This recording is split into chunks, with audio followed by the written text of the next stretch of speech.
જ્યારે ઘરમાં કોઈ વ્યક્તિને કેન્સર હોય તો બાકીના લોકોને કેન્સરનું જોખમ કેટલું વધે? તો મિત્રો, પહેલી વાત કે કેન્સર એ કોઈ ઇન્ફેક્શન નથી, એના કોઈ જંતુ ન આવે, એટલે ડાયરેક્ટલી બીજા વ્યક્તિને કેન્સર એમાંથી ન થઈ શકે.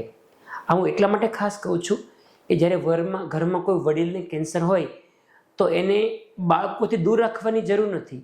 એનાથી બાળકોને રોગ નહીં ફેલાશે. બાળકોની સાથે જિંદગીનો છેલ્લો સમય વીતે એ વધારે જરૂરી છે. પરંતુ એક વ્યક્તિને કેન્સર હોય તો બીજા લોકોને આમ કેન્સરનું જોખમ વધે, કારણ કે આપણા બધાનું ડીએનએ ઓલમોસ્ટ મળતું આવતું હોય.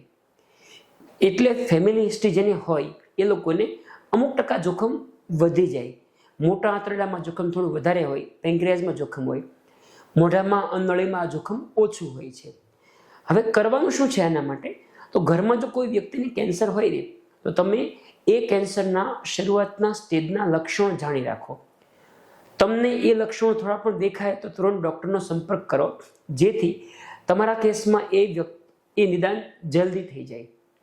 કેન્સરના શરૂઆતના સ્ટેજના લક્ષણો વિશે મેં અલગથી વિડીયો બનાવ્યો છે, યુટ્યુબમાં છે, તમે જોઈ શકો